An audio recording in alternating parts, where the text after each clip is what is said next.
flat, letting them make plays. Hooper right there breaking the tackle and picking up the first down. Hooper, ninth-year man out of Stanford, former Falcons draft pick, playing with the Raiders last year. Back to throw. May out of the gun. Bounces around in the pocket, rolls out to the right, still looks downfield, lets one fly. Incomplete, intended for Keyshawn Booty. And trailing coverage that time by Monteric Brown, and it falls incomplete.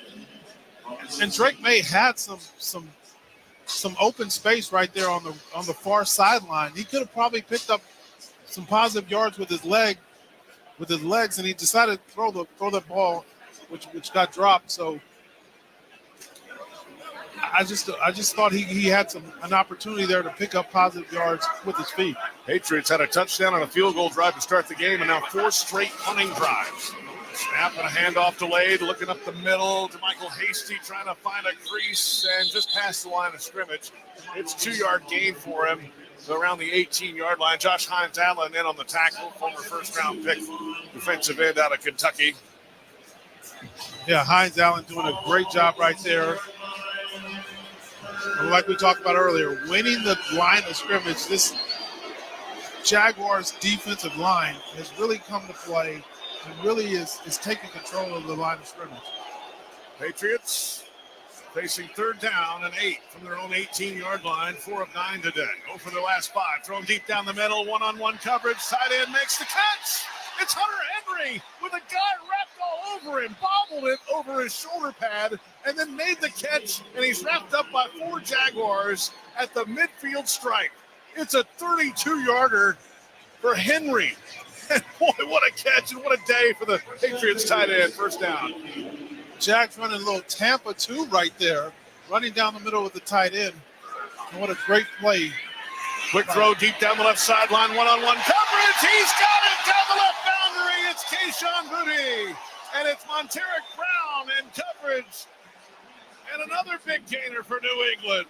And another Patriots first down. Now New England taking shots down the field. And Booty with a big play right there on the sideline. No huddle for New England. May in the gun. Play fake, rolling right, pressure in his face. Backpedaling, rolling left, and then just dumps it down a shovel pass into the feet of his running back. And Joe Gaziano had the pressure from the offensive right, who was up from the practice squad today. And that's a smart play right there. May scrambling, had nobody open. Saw his running back there. Actually, he's coming back to block for him, but he just dumps it down at his feet. And we're going to line up and play another play. The last 4 possessions, 3 and out, 3 yards, 3 and out, 5 yards, 3 and out, 7 yards, 5 plays, 14 yards, all punts. And now New England, 7 plays for 77 yards on this drive. And this is 2nd and 10 at the Jags 17. May has the shotgun snap. Jags bring forward. Throwing left side toward the end zone, nearly intercepted. Andre Sisco. A diving attempt at the 2-yard line outside the left numbers. Incomplete, 3rd down Patriots. And I don't know what Drake May saw right there, but you got a safety sitting playing half the field.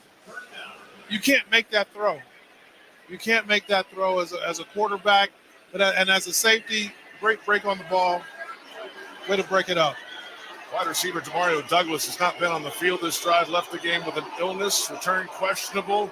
It is now 3rd and 10, New England. Shotgun snap and penalty flags all over the place.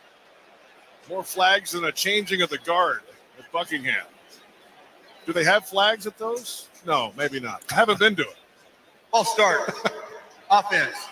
Number 71. 5-yard penalty. 3rd down. I know they have horses, they have marching bands, they've got guys with big hats and red coats. Yeah, but no flag. I guess not. And definitely no yellow flag. They're all here at Wembley. That's the penalty. 3rd down and 15. 8:27 to play in the 4th. Jaguars lead 25-10 over New England. And it's 3rd and 15 for the Pats. Shotgun snap, and May looking to throw. Lets it fly down the middle of the field to the end zone. Caught for a touchdown. K.J. Osborne. It's his first touchdown of the season. His first as a Patriot. And We've got a ball game under the arch. 25-16 the score. Jaguars with the lead. 8:22 to go. And that's just a great job by KJ Armstrong, splitting the safeties, getting down the middle. A great throw by Drake May for the touchdown. So now the Patriots will go for 2 to make it a 7-point game. It's 25-16. Shotgun snap. May and back to throw. To the right side. The receiver slipped down at the goal line, and it falls incomplete. Intended for Jalen Polk. He lost his footing. We haven't seen a lot of that today. It was a wet pitch to begin the game. For the most part, players have kept their footing. Not there on the 2-point try that falls, and it's no good. 25-16 the score. Jaguars over the Patriots. 8:22 to play in the fourth. And you're listening to the NFL on Westwood One. Mom, meet Sarah. From first-time Nana moments. Welcome to Flight 101. To annual girls trip moments. Your can't-miss moments are worth protecting against RSV. If you're 75 or older or 60 plus with a chronic condition like asthma, COPD, heart disease, or diabetes, you're at higher risk of being hospitalized from RSV. And there are no prescription RSV treatments. Check eligibility and schedule your RSV vaccine at vaxassist.com. So where should we go next? Sponsored by Pfizer.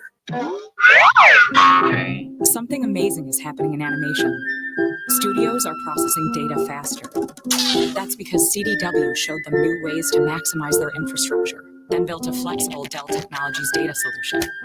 More automation led to reduced maintenance times and greater efficiency, so that creativity stays the star of the show.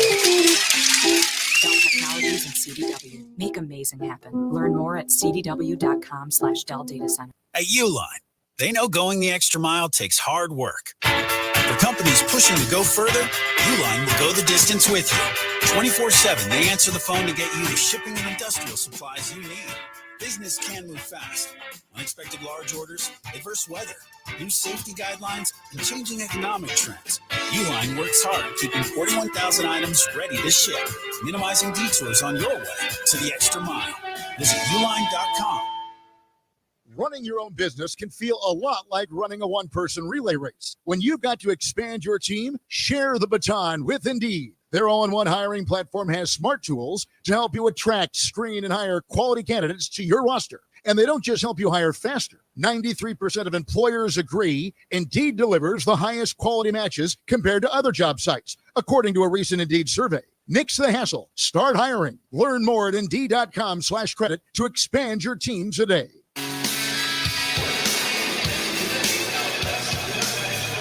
All season long, you can stream the NFL on Westwood One for free. Sponsored by Pfizer. Visit vaxassist.com to schedule your pneumococcal vaccination appointment today. That's vaxassist.com. So the Patriots get a touchdown, 9 plays, 94 yards, 2:48 off the clock, 22-yard score made to Osborne. And they're down by 9. They decide to go for 2 to make it 7. It's incomplete. It's still a 2-score game with 8:22 to play, Byron. Why would they go for 2 there? Yeah, I was wondering that same thing too. I think you just got to kick the field goal and make it a 1-score game. You're going to have to go for 2 anyway later. Long approach, the swing of the right leg from Joey Sly, and the end-over-end kickoff is through the back of the end zone for a touchback. It's Jaguars football, leading it by 9. Don't miss all the NFL action Thursday night on Amazon Prime Video when the Minnesota Vikings meet the Los Angeles Rams. And, of course, you can also hear Thursday Night Football each week right here, beginning at 7:30 p.m. Eastern on many of these same stations, on the NFL app or online at westwoodonesports.com. So the Jaguars have run the ball very well. They were stopped short on their last drive on a 4th and 1 after a 17-play possession that ate up 84 yards, and they got nothing out of it. They still have a 2-possession lead, and they'll come out with 2 tight ends again, including Strange and Farrell. Single back Tank Bigsby. Lawrence makes a change at the line under center. Snap, toss to the left. Tank Bigsby over the left guard, finds a crease, falls forward for about 5. Give him 4. Bigsby over 100 yards today. With that carry, his 21st of the day. And Tank Bigsby with a massive day at the office under the arch. Yeah, and we've seen them run that toss play several times this game and had tremendous success running it. Tank Bigsby starting off that drive with a 5-yard gain right there, a 4-yard gain. League leader in yards per carry average coming in for running backs. Snap from a shotgun handoff to Bigsby, running over the left side of the line, wrapped up, and then carried the defender close to the 40-yard line. That was the line he needed to gain for a first down, but they're marking him about a yard short. Equale, 6-year defensive tackle out of Washington State, made the tackle. 5-yard gain for Tank Bigsby. You know, with all the success that Jacksonville has had running this football, you got to think they got a play action pass coming up here somewhere soon. This is Bigsby's second career 100-yard game. He had one back in week 5 against Indy. Single back, and it's a keeper. Trevor Lawrence with a quarterback sneak, and he's got enough just past the 40-yard line. And it's a first down Jaguars with 6:55 to go in the fourth, clock moving. You know, they didn't get the 4th and 1 on the last drive, so they come back with the quarterback sneak on this 3rd and 1 and just overpower that defensive line and pick up the first down with your quarterback. 1st and 10, Jags at their own 41, moving left to right. It's 25-16. Jaguars with the lead in London. Ernest Johnson is the running back. Lawrence makes a change of the line again. Has a 3-down lineman, 2 standing on the edge. Toss. This is over the left side now for Ernest Johnson. Started right, cut it back left. The pile still moving near midfield. The Jags offensive line taking no for an answer, and they push him around for a few more yards to the 49-yard line. Anthony Jennings in on the play. It's an 8-yard gain for Ernest Johnson. And JP, that's the same toss play that we were just talking about. Tank Bigsby running and having the success with it, and that's an 8-yard gain. So obviously they found something in there with this play that's giving them the success against this rushing defense of the Patriots. 155 rushing yards for the Jags today. Handoff over the right side of the line, falling forward for a few yards, and that should be enough for another first down.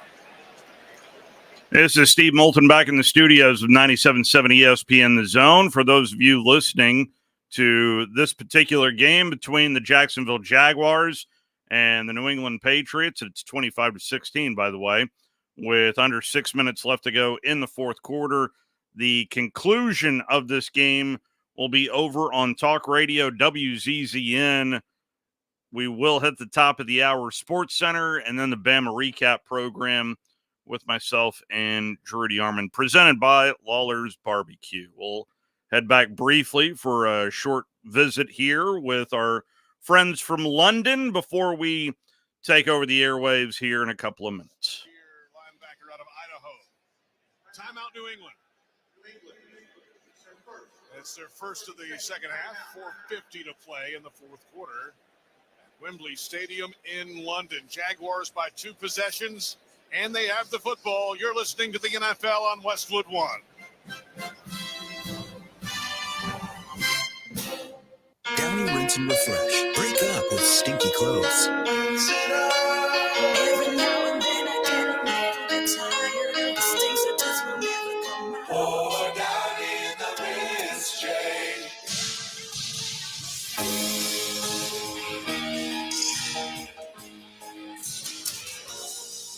Downy Rinse and Refresh, it's a dream. Downy Rinse and Refresh. Fight over just more. I can't wait for golf this weekend, huh, buddy? Time flies. Love you, man. Oh, don't forget your knee brace again. We aren't in college anymore. Moments together matter, so help protect yourself from RSV. If you're 75 or older or 60 plus with a chronic condition like asthma, COPD, heart disease, or severe diabetes, you're at higher risk of landing in the hospital from RSV, and there are no prescription RSV treatments. Check eligibility and schedule your RSV vaccine at vaxassist.com. Sponsored by Pfizer. Scott for Scott's here. The best time to feed your lawn is in the fall, which is right now. The soil is warm, the air is cool, and your lawn can't wait for a feeding. And neither should you. So pick up a bag of Scott's Turf Builder Winter Guard and put it down now to strengthen those roots for winter and give your lawn a deeper green next spring. Do it today Right this second. Well, not if you're driving. If that's the case, go pick up a bag first, then go put it down. Now. Pick up a bag of Scott's Turf Builder Winter Guard today. It's guaranteed. Feed your lawn. Feed it. There are so many things I love about fall weather. The crisp air, the changing leaves. It's all so magical. Until my kids catch a chill outside. That's where Kohl's comes in. WCZN, Huntsville, Alabama. Huntsville, 97.7, ESPN, The Zone. ESPN, The Zone. This is SportsCenter. I'm Ed Benkin. We start with the NFL news off the field. Hassan Reddick is heading for the Jets. Apparently not wanting to play for the team throughout much of the summer and fall. Agent Drew Rosenhaus told ESPN's Adam Schefter Reddick has agreed to adjust his contract to the Jets to report to the team tomorrow. The Jets agreed to pay $12 million fine to the Saints for honoring his contract for the season. On the field, the Jaguars and Patriots are the fourth quarter in England, and it is the Jaguars leading 25-16. It was 10-0 New England before Jacksonville rattled off 25 straight points. They had the ball, tried to run off the clock with about 4 minutes to go. 7 early games will kick off in an hour, and several running backs who are questionable are active. Minnesota's Aaron Jones, Seattle's Kenneth Walker III, and Buffalo's Ray Davis are all active today. Some good news for the Colts offense. Receivers Michael Pittman, Josh Downs, and Alex Pierce are all active today for their game against the Dolphins. Quarterback Will Levis is inactive today for Tennessee, so Mason Rudolph gets the start for the Titans today in Buffalo. This game will mark the Bills' debut of receiver Amari Cooper, and ESPN's Dan Orlovsky talks about the impact Cooper will have with Josh Allen and company. Amari Cooper can beat man coverage. Amari Cooper can get open. And he's had some drops this season. I don't want to forget about that. But if those go away, then this is a massive addition, just like the Devontae Adams one. The Bills are an 8.5-point favorite on ESPN Bet. College football news, according to ESPN's Pete Thamel, Indiana quarterback Curtis Rourke will miss next week's game against Washington after suffering a thumb injury. NLCS Game 6 tonight on ESPN Radio. Our coverage gets underway at 7:30. Dodgers and Mets, Game 6. Hey, it's your resident Super Bowl champ, Chris Candy, coming up Monday. His teammates think Lamar Jackson could win MVP, but I'll tell you why I agree with them. It's unsportsmanlike, weekday mornings at 6 a.m. Eastern, right here on ESPN Radio, ESPN2, and ESPNU. 97.7 ESPN, The Zone.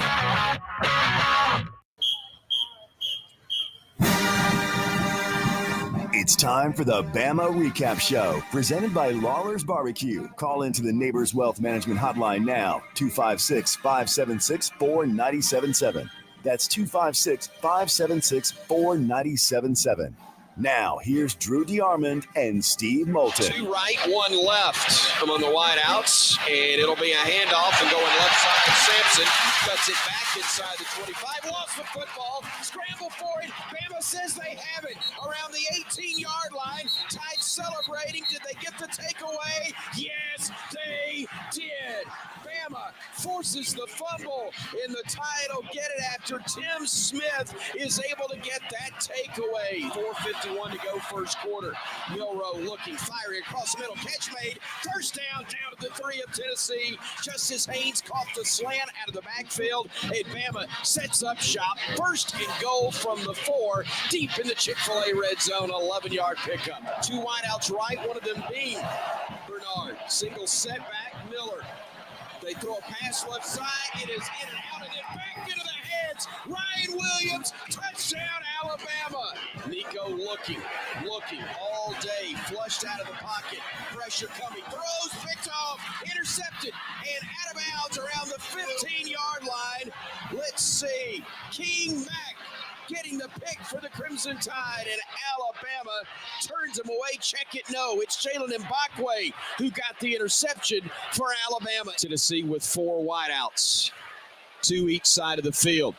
Nico looking. He is going to be brought down back at the 32-yard line. LT Overton recording the sack. 2 wideouts near side, 1 to the left of the formation. Play action again. Pressure coming. Nico tripped and he goes down. Great job by Deontay Lawson. Justice Haynes in the backfield now. Play action to him. Quick pass left side. Law gets a good block. Gets to the edge. 35. Stops. Cuts back. Knocked down at the 25. First down Alabama. Jeremy Bernard with a great block that sprung Kendrick Law on a wide receiver screen. He missed from 54 earlier. This one is from the far hash, and it's a 35-yard try. He's 1 of 3 on the year in field goal attempts. Snap, spot, kick are all good, and Bama leads it again, 10-7. 14-10 Vols, but Bama closing in. Up the middle. Touchdown, Alabama. Justice Haynes, the 7-yard carry, right up the gut, untouched, and Alabama has regained the lead. Final score, again, 24-17. Tennessee a winner over Alabama here in Knoxville. Those were the calls from the Crimson Tide Sports Network as we welcome you in to the Bama Recap program presented by Lawlers Barbecue. He is Drew DeArmond. I am Steve Moulton. If you'd like to call in, you can certainly do so at 256-576-4977. Now, Drew, before I just give you a blank canvas in which you are going to paint upon, I do have a thought right out of the gate that I'd like to get your specific opinion on. Goodbye. By the way, good morning. Good morning. Bama wins the toss and they elect to receive the football, which I thought was interesting. But then the plays, the first 3 snaps of the game, goodness gracious. Was this team prepared? The quarterback can't check to plays. He's not good enough from the neck up. He didn't handle the noise very well. That's basically what he told me in the postgame. Yeah, I mean, he's not very good in this system that they're trying to run. He doesn't fit. It's a very quarterback-centric system. It's a perfect fit for a Bryce Young who can check to protections and set protections and read coverages and actually move his head and actually go through progressions and not predetermine I'm going to number 2 18 times, even though other guys are wide ass open, which you probably saw in the press box. K-Law is still wide open. Yeah, he's not spreading the football around. It's just and like, I understand wanting to get the ball to Ryan Williams. I do too. I understand. I do too, but you have to go through your progressions, man, because sometimes he's being bracketed. And guess what? It helps Ryan Williams if you do spread the ball out. And then I'm just saying Kalo was wide open. And then well, hell, Steve, and everybody wants to talk about the offsides they missed. Who gives a damn? Okay, the play before that, Tennessee was in zone, and Ryan Williams was wide open, and Nuke LaLoosh overthrew him by 10 yards. And I'm gonna call him Nuke LaLoosh because he makes $1 million a year as and lank with his NIL. By the way, he's not the one that overthrew players yesterday. Nico missed about 4 or 5 deep balls. Did, but guess what Nico did when it mattered? That's true. On 2 third downs. Yeah. He threw 2 dimes, which is why he'll probably be a first-round pick and why Milroe will not play in the NFL. Okay? And if he does, it will be as an extreme project have to be developed because he's a great athlete, but he is a raw quarterback still, and we're seeing that. He's improved some, but now what I see is he's hit his ceiling pretty much to me. He improved last year, but he's hit his ceiling, and everybody's figured him out. But do we all remember how efficient he was in the first half of the Georgia game? That's the Georgia game. In the last 3.5 quarters, everybody has film. Kirby showed everybody what to do because he knows how to adjust. For 3.5 quarters, we've seen this. Yeah. I mean, he played terrible last week, played terrible this week. I mean, this week's game was a Jalen Hurts versus Auburn type game. This was horrendous, okay? It's grounds for having his ass benched if they lose another game, to me. So, you know what? I told you, I asked Jalen a few questions in the tiny closet that they fine folks at the University of Tennessee provide us. And again, I am this is a Sunday morning. This is a live program. If you do call in, I'm going to plug you right through. So just stay on hold here for a second. But This is Jalen Milroe postgame. Properly, with the communication. So that's something that, going back, that's something we're just going to build on and get better at, and something that I acknowledge, as we were playing. So it's all about building. It's all about regrouping, and also acknowledging where we were not our best at today. Jalen, what was the mindset during the 4-22 play? What were you trying to accomplish, and kind of what we talked about? Yeah, for sure. Get a completion, not take any negative plays, a sack, or go backwards. All we want to do is go forward in situations like that, and understanding clock management, understanding where we were at on the field, just doing what was best, and just mastering the game plan and the play call that was called. How would you assess your accuracy? Yeah, that's something I can definitely improve on. Just giving our guys a chance. We harp on, giving our guys a chance because they're very explosive with the ball, and so just put in the range of them, and just trusting in them because I know they're gonna make big plays. If the ball's in their range. So that's something I definitely got to improve on. Jalen, walk me through the very beginning, the struggles right out of the gate and overcoming those. Yeah, for sure. We got to acknowledge that was a great crowd that we just played in front of, one of the greatest crowds in the country.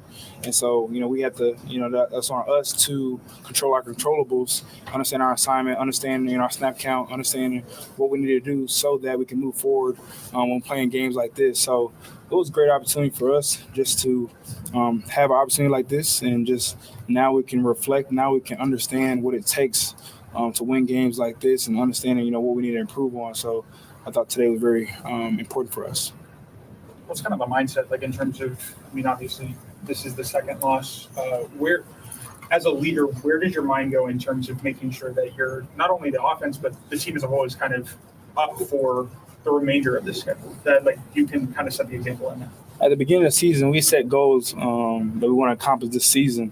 And it's for us as leaders to emphasize that as we approach each and every day that we have together, and just never taking a day for granted. Just always try to improve, always try to get better, and then just doing it for the love of each other. And I think that's going to push us to want to go moving forward. And it's just all about us, and just not worrying about external factors, but more about internal factors. How much were snap counts an issue just overall, you think? Yeah, I take full ownership of that. Before we go on the field, it's important for the quarterback to understand and communicate to them, what we need to do so that we can move forward in the drives and stuff like that. So if I can make the job easier for Parker, that's what I need to do. And then all for our offensive line as a whole, because those are the guys that are the foundation of our offense, so that we're all clicking up front. We're going to be an explosive offense and continue to have positive downs, positive drives, with the great communication. So that's something that we just have to improve on. It's something that I got to take full ownership of. That is Jalen Milroe. Yeah, and I'm just saying, this is a guy, Nico Iamaleava. I know he was playing at home, but he showed more poise in the game than Jalen Milroe did. Period. End of story. But by the way, he did not go through concussion protocol. And I'm just saying he hurt his back. He showed a lot of toughness coming back because he took a big shot from Justin Jefferson. Yeah. And Alabama pressured him, and they got him off his spot some. Yeah. But unlike Jalen Milroe, he can roll out and actually throw a ball accurately on the run. And he threw a dime down the sideline. He was more effective outside the pocket. Mbakwe had pretty good coverage. It was a great throw down the sideline. And then I'll just say on that fade pattern, both those were third downs, by the way. That fade pattern to Brazel was a great throw. It was. Alabama had good coverage on both those plays. Yeah. And playmakers have to make plays, and he made plays, and Milroe did not. Milroe had guys running wide open and missed them. If he had hit Ryan Williams in that gap, he would have at least been a first down. Who knows what Ryan would have done? Yeah, exactly. After the catch. And then I know there's a lot of people talking about that screen, and maybe the coaches checked to it. It sounded like DeBoer may have just been falling on the sword after the game. But sounded like it to me.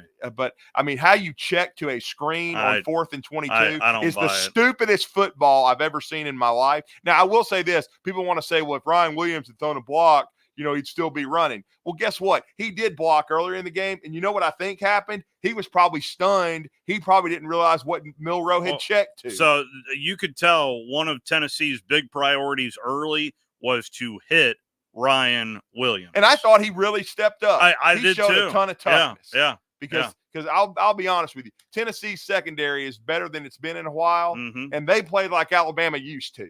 They hit somebody. Alabama was a little more physical yesterday, but they need to keep getting that needs to keep being ratcheted up. And they did play well enough, though, on defense to win the game. They gave Milroe 4 opportunities when they had the lead, and even when they were behind 21-17 and even 24-17. He had 4 opportunities to drive that team down the field, and he flunked and fell on his face. And, yes, he needs to be called out for it. He needs to step his ass up. It was pathetic yesterday. And from this point forward, he's on a 0. He should be on a very short leash. First of all, the coaching staff needs to neuter it, and they need to do what Tommy Rees did last year and audible for the guy, because he obviously doesn't know what he's doing, okay? He doesn't know how to check to the right plays. They're giving him too much autonomy, and he's not doing the job. Yeah. And then he needs to learn how to step up in the pocket and deliver the ball. Quit bailing out and going backwards. If he is not 100%, it would make more sense why he's not running more. If he's not 100%. Look, he's banged up. Everybody's banged up. He's healthy enough to play. To me, his biggest weapon is his legs. What have I told you repeatedly about his background? He does not want to run. I know. Because he's had 2 chances in 2 games that they lost. Yeah. Against Vanderbilt, he should have took off for 30 yards and a first down, decides to throw the ball down the field like a dumbass, and he's over the line of scrimmage. And then yesterday when he got out of the pocket, I felt like if he had just pump faked and froze the defense, he could have run for another first down. You can tell me you were there, but it looked like it was open. It was open. It was wide open. He's got to start using his legs, or it really hamstrings this offense. And not just on called running plays. I mean, look, 1 to 2 progressions and take off. Yeah. I mean, that's the one thing Jalen Hurts would at least do, is he would take off and run and at least keep you on schedule. Yeah. Milroe will not do it, except what he'll do is throw it into the 3rd row. Instead of roll right and throw it out of bounds, it's just throw it into the 3rd row. But if you throw it out of bounds, you still have possession of the football. I mean, and the last interception to seal the game was late. He had a pocket. That pick in the end zone was bad. You run the football there, man. I don't even know why they called a pass play. He predetermined where he was going with it. You run the football from the 2-yard line and get a touchdown. I do not know why they even called a pass play there. That's stupid. Do we want to talk about the reoccurring issue that is penalties? Well, I mean, they've got to be more disciplined. That's on the coaches. I mean, they can 7 on offense, 8 on defense. And then the one that Kendrick Law got basically sealed the game. I don't care if there should have been offsetting, and there should have been. The guy slapped him, but Kendrick Law's walking away and then turns around and hits the guy. I wouldn't play the SOB the rest of the game, and I don't think they did. Get his ass off the field. You have no poise. Yeah. And then your ass ought to be running gassers at 5 a.m. this morning because of what you did. I mean, I don't give a rat's ass about NIL. The coaches have got to put their foot down and say, this crap ain't happening anymore, okay? And if it does, your ass is out. I don't care how much money you're making. I make more money than you anyway. It's my football team. It's not yours. And you have a standard to play to. 256-5764-97.7, the telephone number. Let's jump out to the phone lines. Just know that if you do call in, it is me that you're calling, basically, and I'm going to plug you right through. So, good morning. You're on the Bama Recap program presented by Lawlers BBQ. How are you? Hey, good.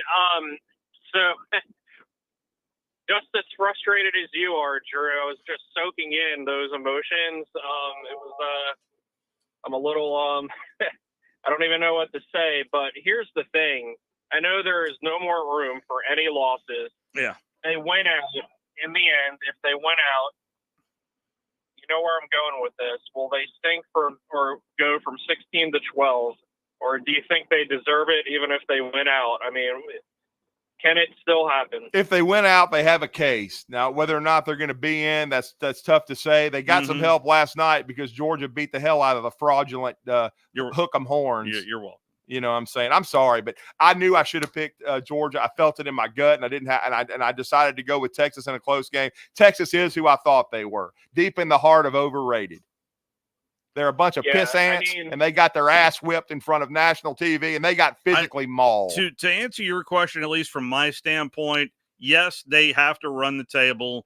And the way things are shaking out right now, I would say, I know the college football FBI, I looked at it this morning, has given Bama a 42% chance of making the playoffs. So that's right now with 2 losses. They've got to win the next 2 games, man. They got to win every game. I know, but what I'm saying is you take it in increments because to me, you've got Missouri at home. That's the first goal. You got to win a damn game. You got to beat Missouri, who's ranked at home. Very beatable. And then you get a bye week, and then you're going to LSU, who and that could be interesting. And no, it will be interesting since the quarterback can't seem to handle crowd noise and check off. So I mean, he thinks that Knoxville was bonkers. What's Baton Rouge at night going to be? Yeah, can you handle that? As a 4th-year junior, a redshirt freshman just outplayed your ass because he was a little bit more poised than you were. He overcame 2 horrific turnovers himself to freaking to win the game in the second half. Yep. Milrose sure as hell didn't. And so I'm just saying, I mean, he fell on his face when it mattered most. And now it's up to him to get up off the turf and show what kind of leader he is and what kind of player, Ryan. Yeah, it's pretty.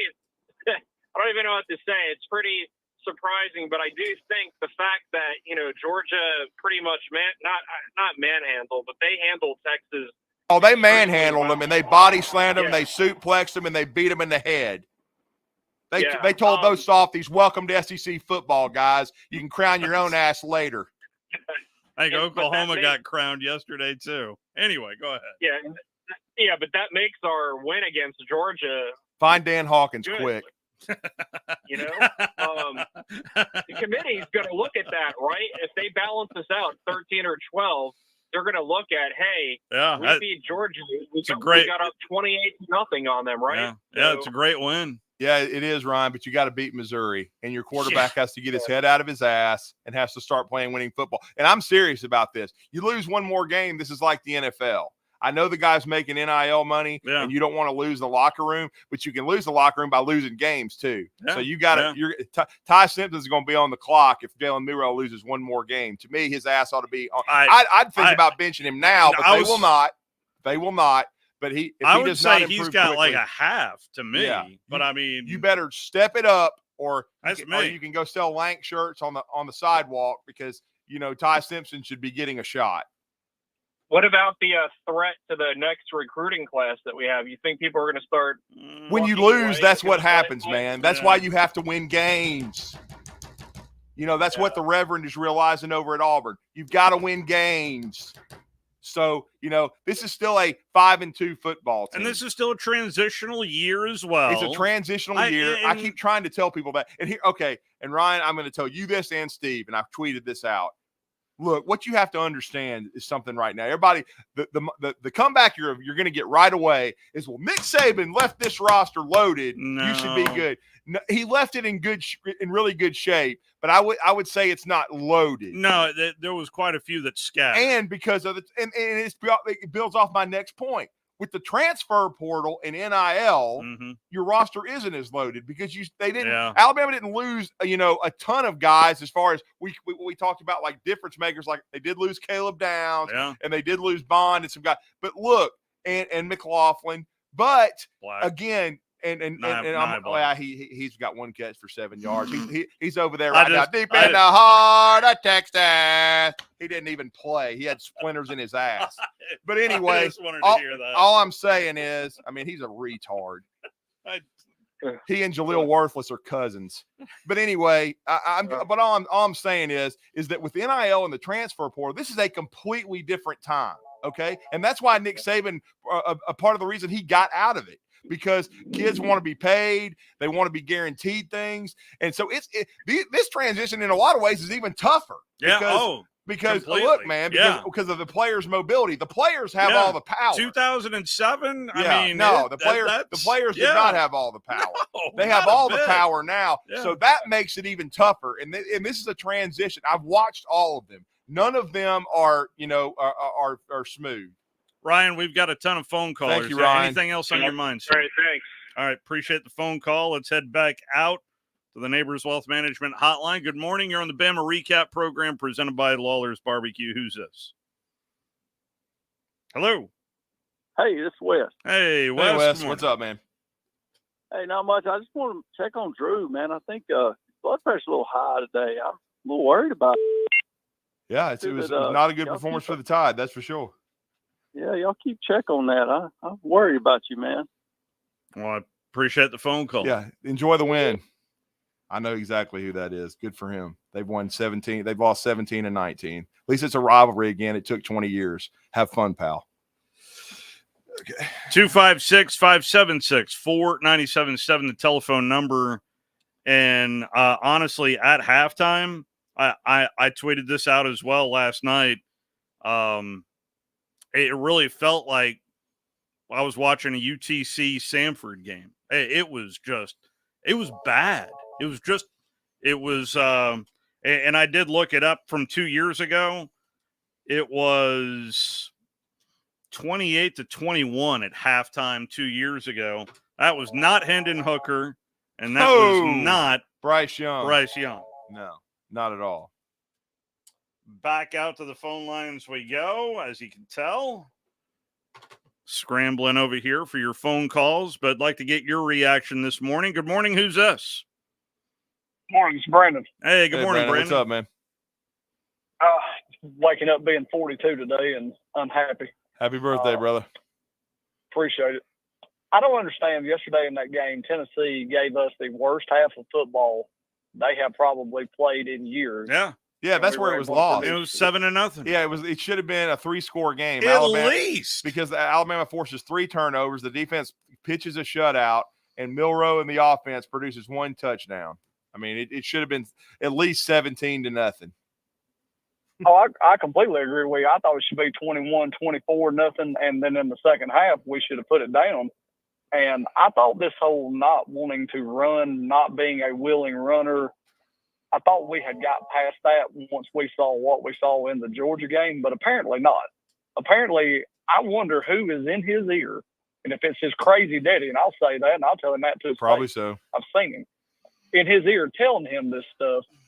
You're a quarterback as a complete package. If you think you're just going to stand in there and throw the ball and not use one of the best weapons you've got, then you're crazy. Yeah. I mean, he's got physical tools that he could use that could really make him a high first-round draft pick if he wanted to. But it's just like he refuses to, and I don't understand it. I don't understand getting hit right in the face with a snap yesterday that you were looking dead at. Mm-hmm. It'd be different if you weren't looking forward. I thought he should have been played with able to anxiety throw the from the first snap, like Steve said. I mean, he didn't look comfortable at all. I mean, not a bit. That first series was just first a series joke. was awful. Yeah, that set the tone for the rest of the game, and we never managed to get out of it at all. I mean, we looked dead. We didn't look quite as dead as Nebraska did yesterday. I don't know what in God's name happened with that. Kirk Cignetti ran over them and just buried them 6 feet under. Well, the other big note that I wrote down while I was sitting in the press box was no pressure on the pocket of it. The offensive line for Tennessee gave Nico a clean pocket to pass in for most of the night. Well, I thought Alabama got some pressure early. I definitely think they did in the first half. They may have adjusted in the second half, Steve. And he was able to. Yeah. But I will say this too. One thing Nico can do that Milroe has never been able to do. Milroe is mobile, like Brandon said, but Milroe has stiff ankles. He is a straight line guy. He cannot wiggle and make you miss. Mm-hmm. Nico can, because he did it yesterday big time. He faked King Mack out of his jock and ran inside the 20. He has some wiggle. He just does not. Jalen Milroe has none. I don't think in the past 4 years we have recruited and developed top defensive line talent. Not at all. I do not believe I don't think we've even been able to recruit it. 110%. And I think that's a problem, and it needs to be addressed at the end of the season. Yep, Greyhound. Thank you, Brandon. Rent don't buy, Roll Tide. Yes, sir. Back out to the phone lines we go. Good morning. Who's this? Hey, y'all hear me? Yes, Yes, sir. sir. Loud and clear. This is Dale. I just Good morning, want to, Dale. I know it's a Bama recap show, but I just want to change the subject just for a second. Ask y'all a couple of questions. I call in quite a bit. All right, first question shouldn't take too long for Drew to answer. When are they going to fire Hugh Freeze or do something with our quarterback at Auburn? 'Cause he definitely sucks. Well, I mean, he's just okay. I'm just talking about Thorne. He's not a difference making guy. Well, and changed the play. He changed the play again yesterday. Hugh Freeze in his press conference threw him under the bus. Said, "I don't know if you've seen it." No, I He's haven't. like, "We got to get her." He said, we got to get our quarterback to keep." that's on changing Hugh, plays though. as line Yeah. of That's on Hugh. Hugh is I continuing know. to deflect because it's on him. This whole thing I is know. on him. He kept Peyton Thorne, and he keeps Well, allowing yeah, Peyton the Thorne to spring change these is plays. Peyton's my that's what guy. He coaches. That's what I'm He's the saying. play caller. He's got the communication. He can tell Peyton Thorne, do not change the play. Okay. And if he does change it, put his butt on the bench and put somebody else out there. Just don't let him. That's what my Because theory Dale, is. this is going to go back to Bama for me. The same thing needs to happen with Milroe. He needs to be neutered, and he needs to be running the damn plays that they call. Because him changing plays at the line is a disaster waiting to happen. Oh yeah. Somebody Yes, pointed sir. out, and I haven't gone back and watched it, but when they've scripted stuff, he does a good job. But when they start letting him check off, and they did early in that Tennessee game, it's a joke because they did pretty much off script the first part of the Georgia game, and they got up 28-0. Exactly. And then when they in the second half, when Kirby adjusted, and then Milroe didn't and the coaching staff didn't handle it very well. That's on the Alabama coaching staff. They have got to neuter Milroe and rein him back in because he has no clue what he's doing. Well, my theory is on Alabama is the board's got to realize he's not at. Like you done said this before. I've heard you say it several times. He's not at Washington. That little offense that works up there is not going to work in the SEC. That just ain't going to work. That's my theory on that. Appreciate the phone call. 256-576-4977, the telephone number. Back out to the phone lines we go. Good morning. Who's this? This is Jerry. How you guys? Good. How you doing, Jerry? Sir? Hey, Drew, I'll have to say I was wrong. The defense played good enough to win yesterday, minus a few penalties. They did. Yeah. But I will say what I have said for 2 years. Even when he's done, Milroe is an athlete playing quarterback. 110%. Is not a quarterback. And the thing about it, this has nothing to do with anything but win ball games. Alabama would never win a championship with Milroe at quarterback. Never. And the guy that's wanting to worry about the playoff, that's the best hope we've got. This team is not going to win a championship. I would like to see them make the playoff. But they will, Milroe, like you say, if he's got to change a play, if he's got to process coverage, if he should have ran the ball about a half a dozen more times yesterday and he would have ended up with 150 yards probably if he would have took off. He had openings a few times, and he sat back there, and then he goes to move at the last minute, and they sacked him. Yeah, and they blame it on the offensive line, and it's not the offensive line's fault. You could argue his best play yesterday a couple of times was under center on 3rd and short, waiting for a hole to open and then explode through it. So I agree. In fact, there was one that he was close to taking to the house. That was early in the game when Will Brooks did a great job in shoestring tackling because he can't break tackles. But if I'm right, the best player on the field out of everybody out there is who yesterday? Milroe's not the best player. Who was the best player on the field on both teams? Number 2. He missed him how many times? And the interception in the end zone, I could have made that pass at 60 years old. You throw it to the corner, and the only person that can catch it is Ryan Williams. I agree. I think it should have been a slant, though, Jerry, but I agree what you're saying. I said the same thing. If you throw that ball, if you throw it fade to the corner, it's got to be to the pylon. You can't throw it where he threw it. And I'll bet you Ryan Williams catches it. The one he caught over the middle, Ryan Williams went up and got it with strong hands and got hit hard. He's going to catch it if he can get his hands on it. He dropped one yesterday when he was falling down. It hit him in the chest. But that's the only time I've seen him drop one. And then I will say this. The play that touchdown, that interception Milroe threw, but the no call on the hold on Ryan Williams probably turned the whole game. Yeah, that should have been holding in the end zone. He got held there. Hell, everybody saw it. everybody. It wasn't like it was hidden.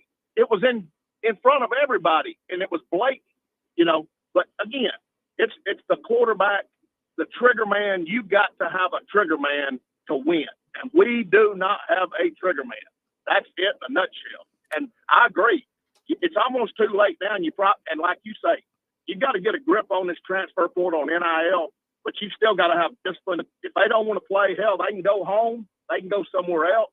But you've got to have discipline.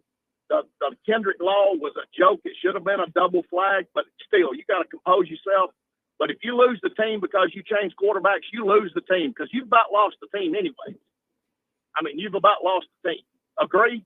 Yeah, I mean, if you lose another game, you're out of the playoff anyway. So what's the point? I mean, he's had his time in the sun. He's sold a bunch of T-shirts with Lank. He's WZZN. He's gotten a lot of publicity. He's made a name for himself. He would have value in the transfer portal. But we've seen other quarterback changes. Hell, yesterday I give Sark credit. He benched Ewers because Ewers looked awful the whole game yesterday, I thought. But I will say this. And I'm going to go to the other side of it. There's no guarantee Ty Simpson's ready, okay? I'd like to see him get a chance. Yeah, that's true. Because he looked rough when they played him against Western Kentucky. But I saw the same thing out of Mac Jones when he came off the bench against Tennessee. Then when they prepared him against Arkansas, he was great. Mm-hmm. So maybe the kid with a week to prepare or several weeks, an off season will be really good. Kids can get better. But I'm just saying there's no guarantee he's going to be better. But I think he deserves the opportunity if Milroe continues to struggle because, again, it's a results-oriented business, and you're getting paid to produce. Appreciate the phone call, 256-576-4977. You want to be employees? That's what happens with employees. You don't perform, your ass is out. It is the Bama Recap program presented by Lawlers Barbecue. Back out to the phone lines we go. Good morning. Who's this? Hello. Hey, Drew, Steve. Good morning. Good morning. Morning. Hey, this is Caleb. Hey, man. Good morning, Caleb. Hey, yeah, I don't really know what to think about last night. I almost feel as if Milroe is just not really. I mean, we know he's not a pure passer, but do y'all think that's what DeBoer, Drew? If you can give some insight to this, do you think DeBoer might just need a pure passer to run his offense? Look, he needs somebody that can process. It's somebody. Bryce Young would be a perfect fit because he was so cerebral, and Penix was pretty cerebral himself. If you watched him and the way and his decision making and how quickly he got rid of the football in his offense, you've got to be able to process. Yeah. You've got to be able to go through progressions and get rid of the ball quickly. Because that's Milroe's biggest detriment is he holds on to it too long and he doesn't throw it with accuracy and anticipation. That's what the offense is built around. They've been trying to help him improve with that during this season. But I'll be honest, that was my biggest question besides, developing a young secondary and the defensive line being good enough is Jalen Milroe a fit for this offense? Because I even said this. I said one of two things will happen. He's either going to step up, become really good, and become a high draft pick, or he will struggle this year, and we're in the midst of that. We'll see if he snaps out of it, and then he will end up in the transfer portal and starting for another university his fifth year because he will not have high enough draft stock to go pro. Oh, absolutely. I agree with all that. I believe – what's that kid from Washington that DeBoer bought, that quarterback? Austin Mack. Yeah. I wonder – do y'all think he could end up becoming the starting quarterback over Ty Simpson next year if Milroe does leave? It'll be an open competition, bro. I mean, that's the best way for me to put it. I mean, would Ty Simpson have an edge going in? Yes.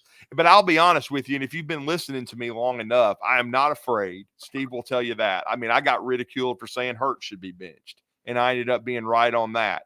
And, of course, I've been wrong before, too, because I didn't think – and what I'm going to say is I thought Ty Simpson would win the job last year. I thought that he would beat out Milroe. I was wrong. And I admitted it early in the year after the South Florida game. I said, look, once they put Milroe back in, he helped them beat Ole Miss. I said, he's obviously won this team. It's his job for the rest of the year. Yeah. But I will say that it's due to the greatness of Nick Saban and an underrated job that I think everybody should understand that Tommy Rees did last year, that they managed him and they were able to pull some games out of the fire. Like the Ole Miss game was a close game that they won. Arkansas, they nearly choked that game away. The Auburn game was a miracle So that could have easily been a 4 or 5 loss season with Milroe. Yeah. And now what we're seeing is, whoops, the defense has an off night, and he can't beat Vanderbilt. He can't because he throws a pick 6, and they have another turnover, and then he makes a dumbass decision instead of running for 30 yards to throw the ball, when he's over the line of scrimmage, and so they end up losing to Vandy, and now they lose to Tennessee, a game that was very winnable. But I will say this for the Vols, okay? Tennessee, I was skeptical. I wasn't sure if their defense was the real deal until I saw it. Yeah. They are the real deal. Yeah, they have a really good defense. Yeah. Outstanding. Tim Banks, kudos to you, sir. And I'm wearing that.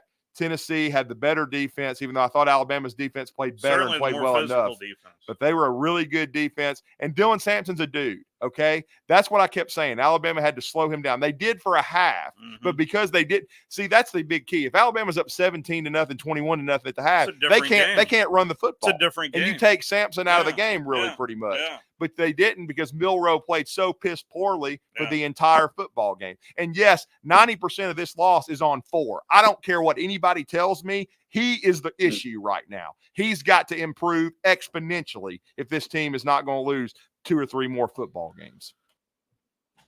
Appreciate the phone call. 256-576-4977, the telephone number. It is the Bama Recap Program presented by Lawlers BBQ. Good morning. Who's this? Bud Williams, how are you? Good. How you doing? Hey, I got my quarterback at Alabama sort of pissed me off yesterday too because he didn't even try or nothing. I think they ought to give the quarterback from Washington a try. Let him see if he can't play the rest of the season. Well, that Melrose butt on the sideline. We shall see. It is there's still a lot to play for this season. I mean, we're going to see how good a leader that Jalen Milroe is. He's tried to lead. Does this team really, believe in him? Because if they do, they're going to come out and play hard against Missouri and play much better. But and again, part of the reason for the struggle is Tennessee is really good on defense. Yeah. But Milroe, if you're a big-time quarterback, even if you have a struggle on offense where you're playing against a really good D, if they give you 4 opportunities in the fourth quarter of a football game, if you're big time, you're supposed to drive your team down and make a play. And by the way, I know Coach DeBoer was asked about it. It was the first question post game on why you go for it on 4th and 22. I thought that was the absolute right thing to do. Well, I know it didn't. I know it didn't work. But his defense did stop him, and it was still a 1-possession game. And it was so late in the game, I thought that was the right. I didn't mind it. I didn't. I mean, I was just more distraught. I don't care if they did or didn't. Milroe wasn't going to win the game because he played like dog meat. Okay, let's just call it like it is. Well, I mean, now the dogs made meat out of the Longhorns. So I know we normally go around the league, but let's get in our short break. I do have a little bit of a rant to get in. Maybe not quite Drudy Armand style, but I want to put a pin in this before I go nuclear about something that happened last night. It's the Bama Recap Program presented by Lawlers BBQ. Log on today, 977ESPN.com.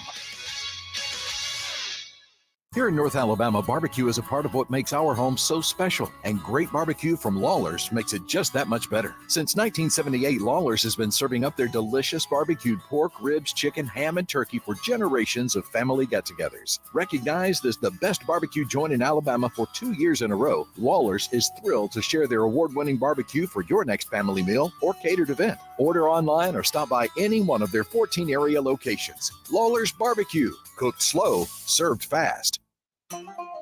Hey folks, Bobby White back again for Woody Anderson Ford. If you're in the market for a new ride, now is the time to make your move. We've got over 700 new Fords to choose from, and with over 2,700 Google reviews, our customers have spoken, giving us a pretty impressive 4.4 out of 5 stars. Believe me, we work hard every day to earn those 5 stars. Just tell us what you need. This month only, we're offering big savings on your favorite Ford models. You can save up to $10,000 off MSRP on a 2024 F-150 Super Crew pickup. or take $9,500 off MSRP on a 2024 Edge all-wheel drive. And if you're looking for something even bigger, take a spin in our 2024 family-size Expedition, available for $11,000 off MSRP. Deals end October 31st, and with always, it's with your good credit. Stop by Woody Anderson Ford today or visit us online at WoodyAndersonFord.com. With deals this good, you don't want to wait. I'm Bobby White, and we hope to see you soon. Quiet or loud was the locker room post-game? You know, after a tough loss like this, a lot of guys not going to have much to say. We know we could have played better. We left a lot of things on the field. And, like I just try to tell everybody, man, hey, keep your head up, man. It's a lot more football to be played. It's a lot more opportunity out there. And we just have to, strike back against adversity. Is there still a lot of optimism that this team is a playoff team? 1,000%. That's our goal, and we'll never lose sight of that goal. Why do you think that? Give him space. Because we're Alabama. It's a standard here. Guys are very resilient. Like I said, they want to win. The standard here is to win. So we have to find ways to do that. And like I said, we have to be critical within ourselves, and just continue to move forward. And like you said, be optimistic through it all.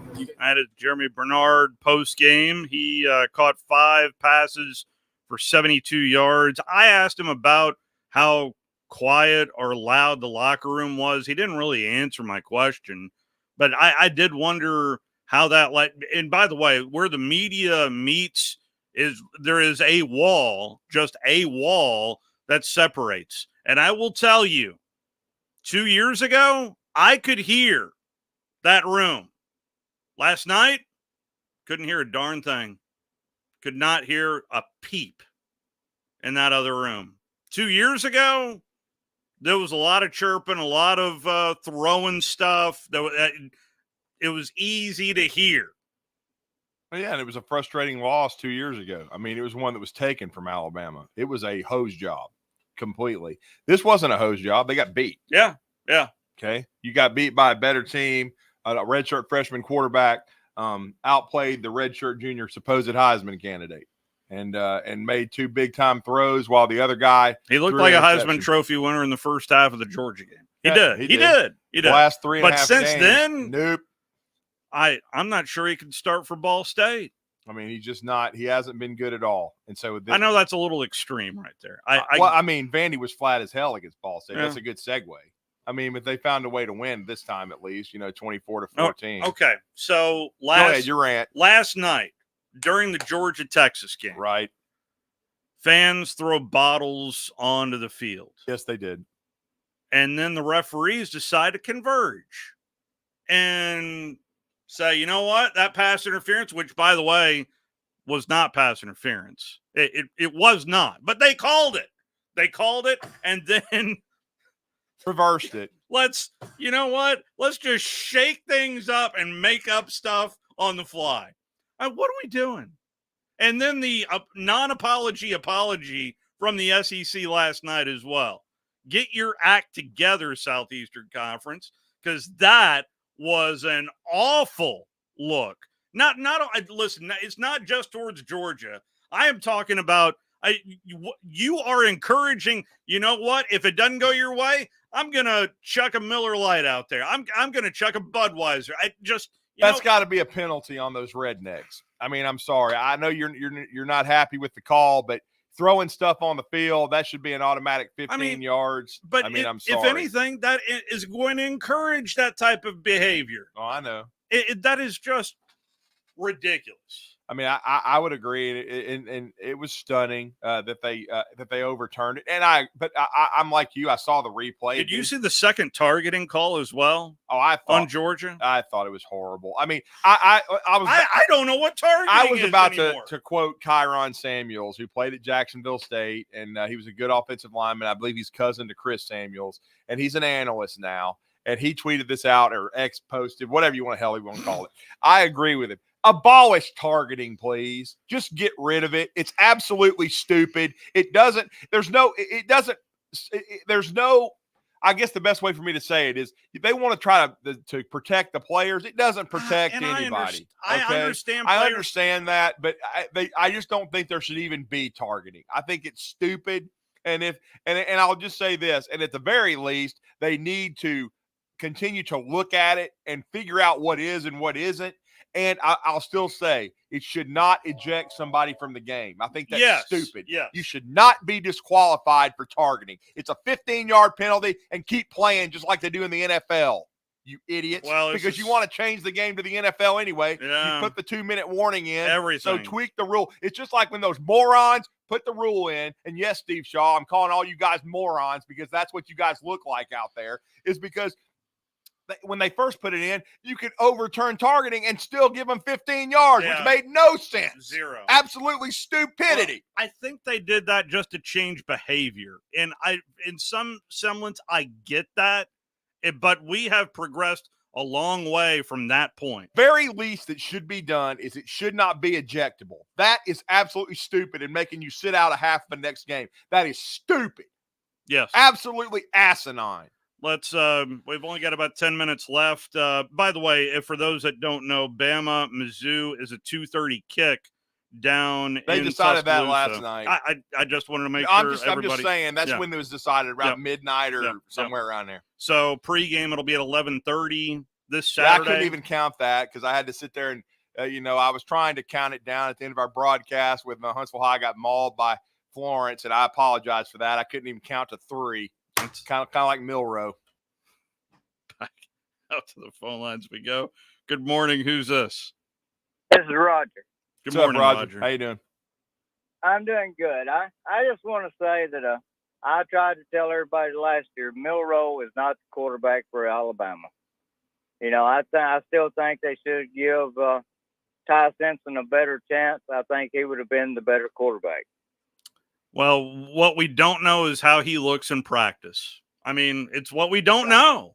And what I do know is that he didn't handle himself properly last year in the competition. Yeah. And he was immature about it. Very, and that's what really hurt him. Yeah. And so now I've heard he's, made a lot of progress. But we don't know. And we'll see that. Hopefully, but we won't know, though, like Steve said, until they give him an opportunity, whether it's this year or next year. Yeah. If Kalen wants to invite me to a practice, I'll be happy to see it. I'll just say this. Regardless, because people forget Milrow has a year of eligibility left, this should be it for him at Alabama. Either he goes to the NFL or he goes into the transfer portal, because Kalen DeBoer needs someone that fits his offense, and this guy's going to be a square peg in a round hole for the rest of this year, regardless if Alabama wins out or not. Because I'm gonna say something else, and I may end up being wrong. But Alabama, even if they make the playoff, they're not winning the national championship with this guy at quarterback ever. There is a lot of gray this year in college football. It's hard to put any absolutes on anything this year in college football. You got anything else for us, sir? No, I just wanted to say that, but I hope Alabama gets it together. That's all I hope. Yes, sir. Thank you. Appreciate the phone call. 256-576-4977 is the telephone number. Good morning. Who's this? Hello? Hello. Hey, good morning. How you doing? Hey, Drew. It's Robert down in Birmingham. Hey, Robert. What's up, man? Good morning. I didn't know you were on Sunday morning, so I would have listened to y'all earlier. Yeah, we have a Bama recap Sunday, each Sunday. Each Yeah, man. Sunday at 11. All right. Yep. Yesterday I watched the game. I was emotional. I wasn't drinking at all. Just trying to watch the game. I should have went been. back and I listened to DeBoer's press conference again. Yep. I've got an ulcer in my mouth. So I sound funny. But the last 30 seconds, he said something very important. Did you hear what he said? Hang on. I'll cue it up for you. Here's what he said was, Thank you, Coach. We'll be going short. we have lots of guys that are doing lots of things to play. What that means is, I think Keon Sav, I think Jalen, they're getting shot up with painkillers before the game.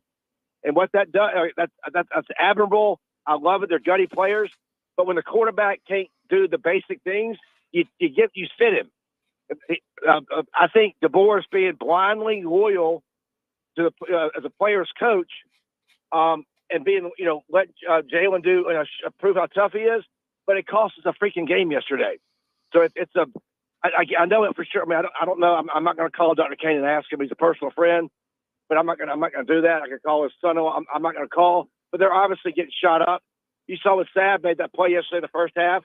He had to go sit down, and the pain probably was killing him. I don't know which players are getting shot up, but it is what it is. But it cost us a football game yesterday. It cost us a game. And also, he's a CEO. DeBoer is a CEO of the football team. The last 3 games, he's got an F. I mean, the Vanderbilt game, the South Carolina game, they're not ready to play. They're not. I don't think the schemes are good.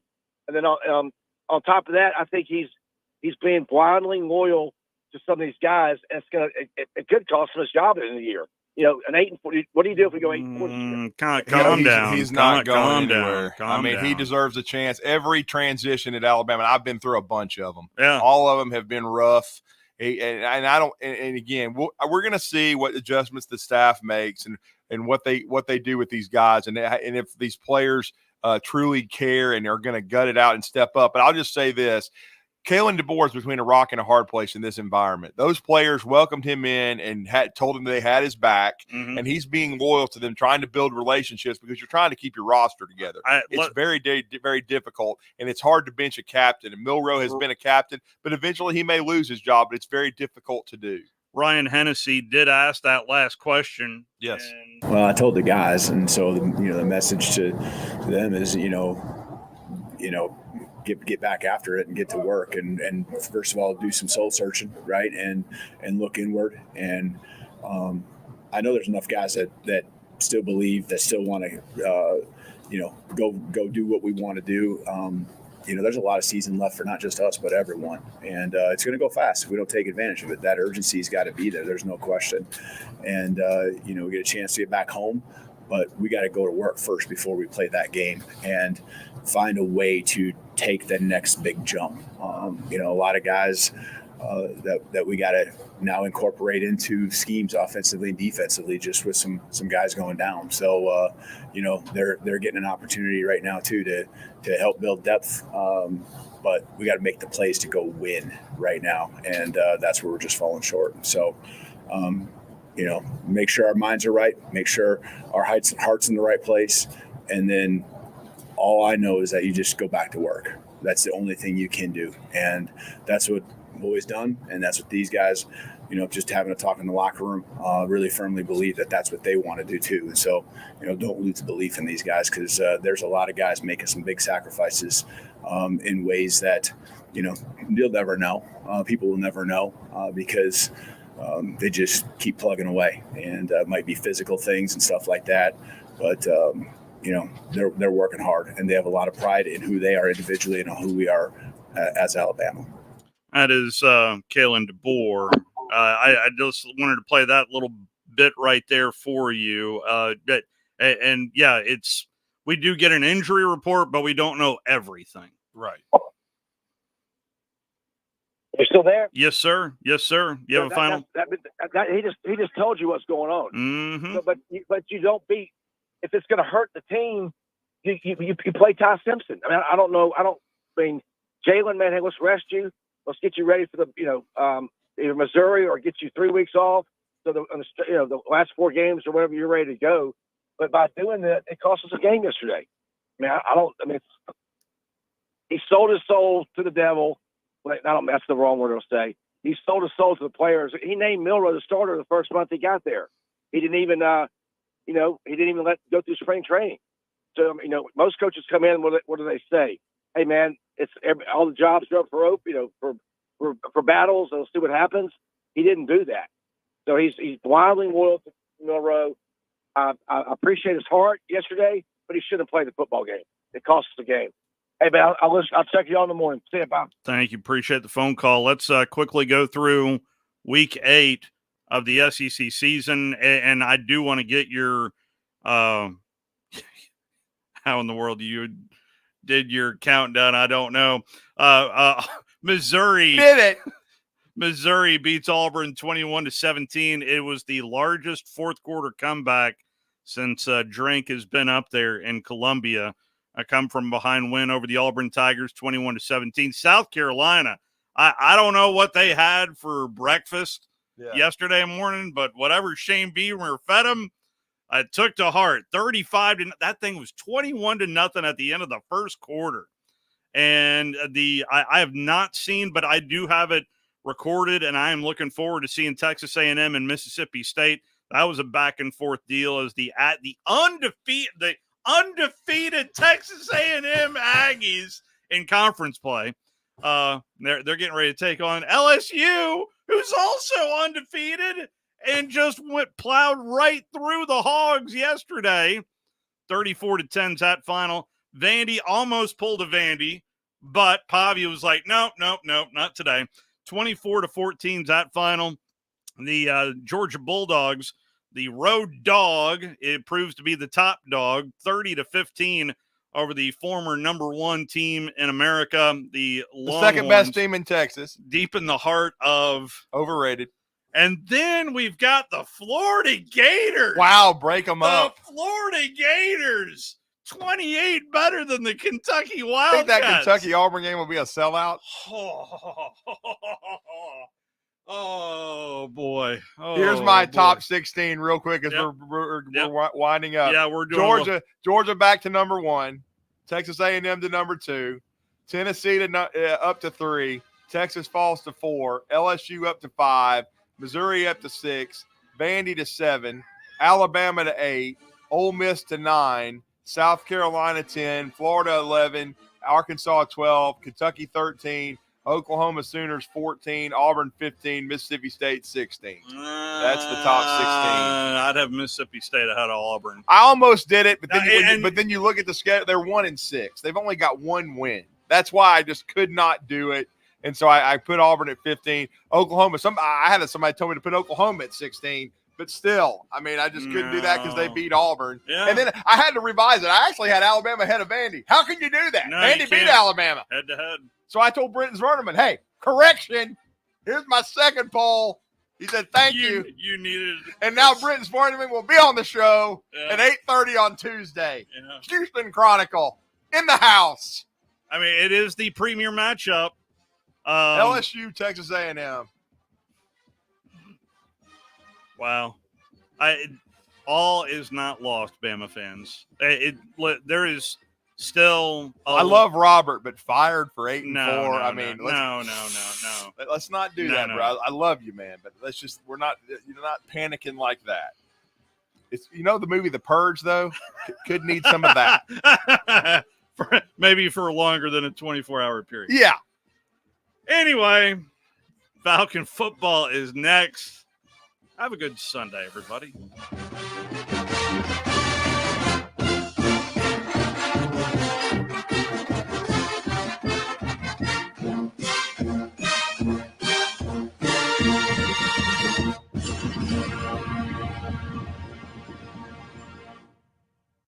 In the NFC West, as far as playoffs go, because the 49ers have stubbed their toe a couple times to start the season. Right.